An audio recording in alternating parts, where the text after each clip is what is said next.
안녕하세요, 선생님입니다. 자, 이번 시간에는 팔만대장경을 보면서 고려의 기술과 문화를 알아봅시다. 한번 해보도록 하겠습니다. 지난 시간에 고려 청자를 만든 고려인들의 기술에 대해서 공부했죠. 자, 이번에는 바로 이 팔만대장경이라고 하는 문화재를 만든 이 고려 사람들의 기술력과 또 그다음 이 강력한 의지, 그렇죠? 이런 것들을 볼 수가 있어요. 자, 이런 것들에 대해서 한번 생각해 보도록 하겠습니다. 자, 첫 번째, 고려 사람들은 외적의 침입과 같은 큰 일이 생기면 부처의 힘에 의지해 어려움을 극복하려고 했다. 자, 보세요. 이렇게 부처님의 힘에 의지해 어려움을 극복하려고 했다. 자, 기억나죠? 고려는 굉장히 중요시했던 종교가 바로 뭐라고 했어요? 바로 불교라고 했죠. 이 불교 문화재를 굉장히 꽃피웠던 나라가 바로 이 고려이다. 그래서 수많은 절이 생겨나고 탑이 생겨나고 유명한 여러 가지 스님들이 생겨나고 바로 이 불교를 바탕으로 여러 가지 문화재들이 만들어집니다. 우리가 전 시간에 배웠던 고려 청자와 같은 것도 이 귀족들이나 또 스님들이나 이런 분들이 굉장히 차를 즐겨 마셨다고 합니다. 부처님의 불경을 뭐 읽는다든지 같이 이야기를 하면서 차를 마시는 문화, 커피가 아니죠. 그때는 차입니다. 녹차나 뭐 이런 차 이런 걸 마시면서 이런 고려 청자가 발달했다. 그런 이야기도 있기 때문에 어쨌든 불교가 이 고려인들의 삶에 굉장히 많은 영향을 끼치게 된다. 그래서 이 팔만대장경을 만들게 된 것도 바로 이 고려인들이 믿었던 종교인 불교와 관련이 있다. 다음 선생님이 고려는 굉장히 많은 외적의 침입을 받은 나라라고 했죠. 기억나시나요? 우리 어떤 침입들을 기억하고 있어요? 첫 번째로 쳐들어왔던 게 누구의 침입이었어? 거란의 침입. 기억나요? 거란의 침입하면 누구를 기억해야 돼요? 서희의 외교 담판. 강동 6주 기억나요? 그쵸? 서희의 외교 담판으로 강동 6주 얻어냈던 거. 그 다음에 2차 침입. 또 두 번째로 쳐들어왔다고 했지. 양규란 사람이 활약을 했고 마찬가지로 거란의 침입을 고려가 물리쳤다. 세 번째, 다시는 고려를 넘보지 못하게 고려가 이 거란의 침입을 크게 물리치는데 그게 바로 강감찬의 귀주 대첩이었다. 알겠죠? 거란의 침입 기억나죠? 그 다음 또 고려를 쳐들어왔던 사람이 누구였죠? 우리 배웠잖아요. 바로 몽골의 침입이 있었죠. 자, 이런 것과 연결해서 기억을 하셔야 됩니다. 알겠죠? 자, 그래서 사람들의 마음을 하나로 모아서 대장경이라고 하는 것을 만들었다. 자, 보세요. 맨 처음에 원래 이 대장경이라고 하는 것이 있었다라는 거죠. 이걸 언제 만들었다고 하냐면 몽골의 침입 이전에 이미 대장경을 만들었었다. 그러니까 즉 이 거란의 침입 때 이미 대장경이라고 하는 것이 만들어져 있었다. 즉 뭘 위해서 만들었다는 거야? 부처님의 힘에 의해서 바로 어려움을 극복하기 위해서, 즉 외적의 침입을 극복하기 위해서 만들었다. 이렇게 생각하시면 되겠습니다. 대장경이라는 건 뭐야? 불고 경전을 모두 모아놓은 것이다. 그러니까 불교와 관련된 경전, 그러니까 일종의 여러분 뭐 교회 다니는 사람들은 성경책이죠. 그런 것과 관련된 책입니다. 경전. 그러니까 불교와 관련된 책들이 굉장히 많이 정리되어 있는 것이 바로 이 대장경이라고 하는 것이죠. 알겠죠? 즉 부처님의 힘으로 바로 외적의 침입을 극복하고자 했다. 근데 바로 이 대장경이 안타깝게도 불에 타버리는 사건이 발생하게 됩니다. 그래서 이 대장경을 처음에 만들었다고 해서 다른 이름으로는 초조 대장경 이렇게 부르기도 합니다. 자, 처음에 있었던 대장경을. 근데 이 대장경이 바로 언제 불타버린다? 몽골의 침입으로 인해서 불에 타서 없어져 버리게 됩니다. 자, 이 대장경이 안타깝지만 바로 이 몽골의 침입 때 불에 타서 없어져 버리게 된다. 알겠죠? 그래서 바로 이 고려인들 부처님의 힘으로 몽골의 침입을 다시 이겨내고자 대장경을 다시 만들었다. 이 다시 만든 대장경을 뭐라고 부른다는 거야? 바로 팔만 대장경. 또 다른 이름으로는 이 제조 대장경이라고 부른다. 알겠죠? 이 몽골의 침입을 다시 한번 극복하기 위해서 또 대장경을 다시 만든다. 불이 타버렸으니까.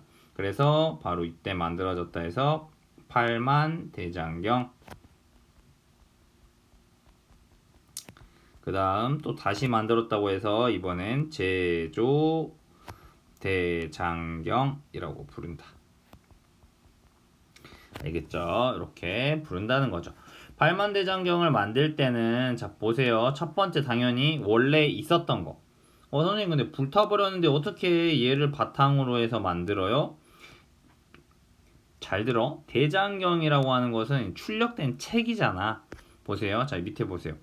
요렇게 책으로 만들어져 있는 거. 요거를 대장경이라고 하는 거야. 말 그대로 찍어가지고 얘는 뭐의 형태로 만들어 놓은 거야? 책의 형태로 만든 거야.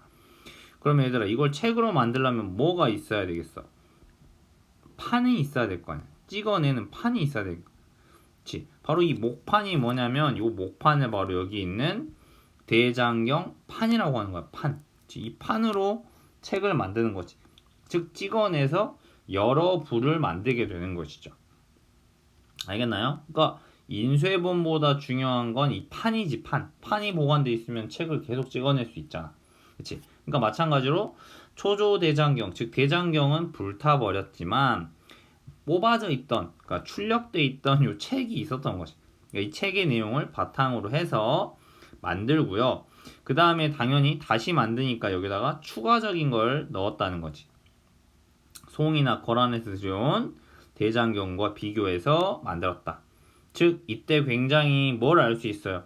이 고려의 불교 문화재의 수준이 굉장히 높았다는 걸 알 수 있다는 거죠. 즉 이런 걸 만들 수 있다. 즉 고려의 무슨 수준이 높다? 고려의 불교 문화의 수준이 굉장히 높았다. 이렇게 생각해 볼 수 있겠네요. 알겠죠? 대장경은 불교에 관한 지식 수준이 매우 높아야 당연히 만들 수 있다. 그렇지? 불교에 대한 수준이 높아야 만들 수 있어. 지금까지 전해준 대장경 가운데 가장 완성도가 높다. 알겠나요? 네, 그러니까 고려는 굉장히 불교가 발달한 나라였다라는 것을 생각해 주면 되겠습니다. 알겠죠? 대장경 하면 또 알아두실 게 이 팔만 대장경이라고 하니까 자 말 그대로 요 판이 몇 개냐? 판이 몇 개일 것 같아요? 8만 개 이상이기 때문에 바로 8만 대장경이라고 부르는 것이에요. 바로 뭐가 8만 개라고요? 자 여기 있는 요 판이 무려 8만 개나 된다는 거예요. 어마어마하죠. 그래서 8만 대장경을 부른다. 정확하게 말하자면 이 판이 8만 1352판이 있다고 합니다. 어마어마하죠. 그쵸? 판이 무려 8만 1352판. 어마어마하죠. 8만 개가 넘어요. 근데 8만 대장경이라고 부르는 것이에요. 그 다음에 우리가 8만 대장경 하면은 이것도 기억해야 돼. 몽골의 침입 때 만들어진 게 바로 8만 대장경이야. 왜? 바로 이 몽골의 침입을 불처님의 힘을 이용해서 극복하려고 했던 것이 바로 요 8만 대장경이야. 이 몽골의 침입 때 고려의 수도는 어디였어? 개성? 아니지. 어디에 도망가 있었다고 했어? 강화도에 도망가 있었다 했지. 맞아요? 네, 강화도에 도망가 있었어. 그러니까 원래 8만 대장경은 강화도에 있었습니다. 알겠나요? 근데 이 강화도에서 지금 보관되고 있는 어디로 옮기게 되냐면 합천 해인사로 나중에 요 판을 옮기게 돼요. 알겠나요? 네. 바로 이유는 바로 이 고려 말에 가면 외적의 침입이 굉장히 많아지기 때문에 결국 요 대장경 판을 외적 다른 나라 애들이 와서 막 쳐들어와 가지고 막 피해를 주고 이렇게 하기 때문에 조선 시대에 바로 옮겼습니다. 알겠죠? 합천 해인사로 옮긴 건 조선 시대입니다. 그러니까 원래 이 합천 해인사는 절에 있지 않았어요. 강화도에 있었는데 조선 시대에 옮겼다. 그래서 이 조선 시대에 합천 해인사로 옮기게 되면서 이 팔만대장경을 보관하기 위한 건물을 만들었는데 그게 바로 또 장경판전이라고 하는 건물이에요. 자, 나중에 다시 한번 설명드릴 거니까 보시면 될 것 같아요. 자, 그게 뭐냐면 바로 여기 뒤에 있는, 그냥 이번에 설명할게요. 자, 합천 해인사에 있는 장경판전이라고 하는 건물, 즉 조선시대에 건축됐다. 그래서 여기 선생님 왜 고려시대에 팔만대장경인데 왜 조선시대에 건축된 요 건물이 중요해요? 자, 바로 뭐의 침입으로부터 지키기 위한 것이다. 바로 강화도에서 바로 여기로 옮긴 이유는 바로 외적 그런 침입으로부터 이 우물을 지키기 위해서이다. 근데 이 우물이 왜 대단하냐면 안쪽 바닥에 수치나 횟가루, 소금, 모래 등을 넣고 바람이 잘 통하도록 창을 내어 습도를 조절했다. 그래서 지금까지도 이 대장경판을 잘 보존할 수 있었다. 알겠나요? 왜냐면 이 대장경판을 설명을 드리면 대장경판은 결국에 뭘로 만들어져 있냐면 나무로 만들어져 있는 목판이에요. 알겠죠? 요 목판의 가장 큰 단점이 뭐냐면요. 단점은 뒤틀린다는 거지. 왜 여러분 집에 있는 가구를 생각해 보면 돼. 여러분 집에 옷장이나 팬티 넣거나 뭐 티셔츠 넣는 게 옷장이자 나무로 돼 있잖아요. 이게 오래되면 삐걱삐걱거려. 잘 안 맞아. 들어가 넣으면 막 틈새가 생기거나, 그치? 이게 이제 오래돼서 그런 거거든. 오래되고 또 그 다음에 습기를 먹으면 나무는 습기를 먹지. 건조해지면 얘가 뒤틀리고 이런 문제가 벌어진단 말이야. 목판. 그 다음에 또 하나는 나무가 오래되면 또 뭐야? 벌레가 나무를 파먹어 버릴 수도 있어. 이런 것들이 이제 목판의 단점이거든요. 근데 이 팔만대장경이 만들어지고 나서 한 800년이 지난 건데 지금까지도 이게 보관되고 있다는 것은 바로 이런 장경판전과 같은 건물을 지어서 보세요. 창문 보세요. 창문의 크기를 다르게 해서 바람이 잘 통하게 하고, 그쵸? 그다음 바닥에 수치나 소금, 모래 등을 깔아서 수분이 잘 빠져나갈 수 있게 이런 설계가 돼 있어서 지금까지도 아주 잘 보관이 되고 있다라는 것을 꼭 기억해 주셨으면 좋겠어요. 알겠나요? 자, 그러면 이 만드는 과정이 도대체 얼마나 어려운지 한번 보도록 할게요. 만드는 과정을 한번 보세요. 이렇게 많은 과정을 거쳐야 한다. 첫 번째, 나무를 잘라서 바닷물에 2년 동안 담가야 된다. 와, 이게 2년, 말이 2년이지, 그지? 엄청난 시간이죠. 그 다음에 나무를 알맞은 크기로 자른 뒤 또 소금물에 삶아야 된다. 이 소금물에 삶는 이유, 나중에 갈라지거나 바로 아까 말한 대로 비틀어지는 것을 줄이기 위해서다. 그러니까 이런 과학적인 기술을 알고 있었다는 거지. 목판을 만약에 이런 걸 신경 쓰지 않고 만들면 다 뒤틀어져. 나중에 얘들아 다 뒤틀어지면 이렇게 책으로 찍어낼 수 있겠어요? 요 판때기가 다 삐틀어지면? 그쵸? 인쇄가 안 되겠죠. 이런 것들을 다 생각해서 우리 조상들이 기술을 가지고 있었다. 그 다음에 바람이 잘 드는 그늘에서 1년간 말린다. 벌써 여기서 2년, 여기서 1년이면 벌써 3년이지. 그 다음에 일정한 크기로 잘라서 여기다 글자를 새겨야 된다. 이 글자, 여기 보세요. 요거 한 글자 한 글자 나무를 말 그대로 조각으로 다 파내야 돼요. 심지어 한글도 아니야. 한자야, 한자. 어마어마하죠, 그쵸? 그 다음에 또 한 글자를 새기면 한 번씩 절했대요. 글자가 틀리기가 어렵겠죠. 그래서 새로 목판을 한 장씩 찍어내고 틀린 글자를 골라낸다. 여기에 있는 글자가 무려 5천만 자가 넘는다고 해요. 글자 수만 해도 5천만 자가 넘는데 이 중에서 잘못된 글자가 0.003% 정도밖에 안 된다. 그러니까 실수로 잘못 글자를 팔 수도 있잖아. 근데 얘는 생각해봐. 너네 판화 해봤니? 거꾸로 파야 돼. 이걸 거꾸로 글자를 새겨야 찍었을 때 진짜 글자 모양이 나오는 거잖아. 그러니까 이거를 글자를 좌우로 뒤집어서 파야 되는 거야. 얼마나 엄청난 거야. 그 다음 이 글씨체들 보세요. 그쵸? 다 이렇게 손으로 불경을 글씨를 쓰고 또 조각가들이 한 명 한 명이 다 새기는 거. 엄청난 인원들이 들어갔겠죠.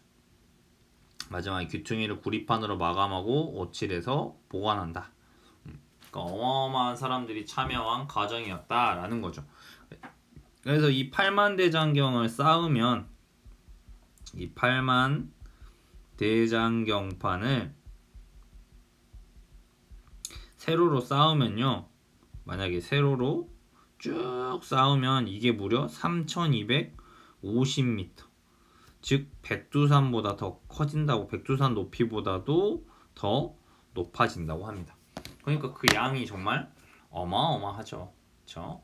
엄청난 양이라는 거 생각해 주시면 되겠어요. 알겠나요? 네, 좋아요. 이렇게 팔만대장경을 통해서 바로 부처님의 힘으로 외적의 침입을 물리치려는 그런 고려인들의 마음이 담겨 있다.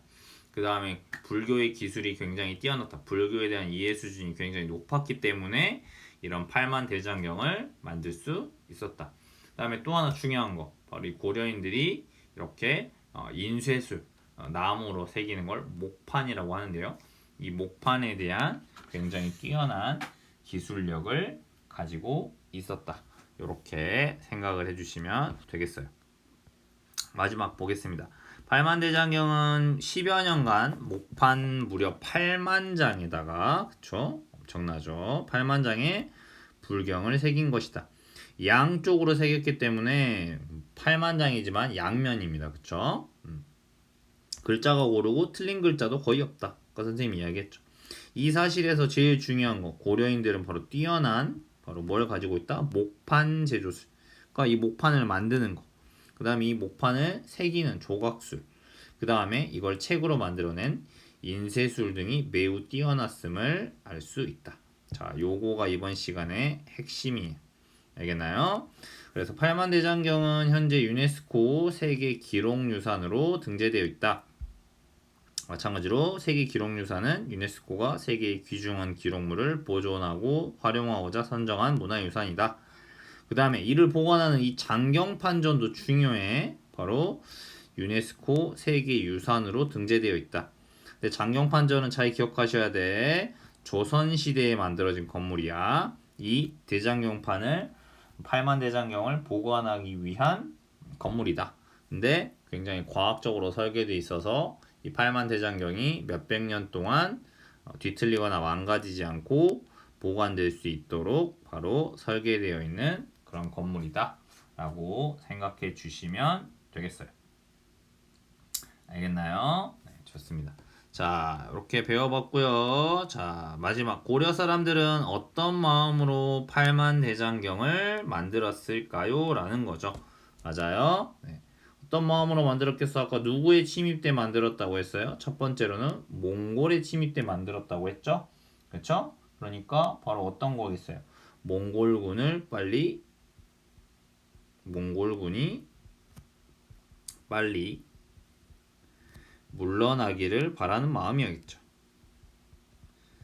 그렇죠? 이런 마음으로 만들었을 거예요. 그러니까 정말 몇십만 명의 사람들이 힘을 모아서 만들었다. 그러니까 이렇게 같이 뭔가 협동해서 만드는 마음, 그러니까 이 마음을 모아서 몽골군의 침입에 저항할 수 있었겠죠. 네. 그 다음 두 번째로는 바로 믿는 종교가 바로 뭐였다? 불교. 불교에서는 바로 이 부처님, 요 부처님이 바로 이제 고려를 지켜주기를 또는 도와주기를 바라는 마음이 있었을 것이다. 이렇게 생각해 볼 수 있겠죠. 자, 이렇게 고려시대의 또 소중한 문화재, 자랑스러운 문화재 중에 하나인 바로 이 팔만대장경에 대해서 공부했습니다. 여러분은 과연 어떤 생각이 드는지 꼭 한번 여러분이 생각해 봤으면 좋겠어요. 이렇게 엄청나게 오랜 기간 동안 팔만대장경을 만들고 새기고 그치? 하는 이 고려인들의 마음은 어땠을까?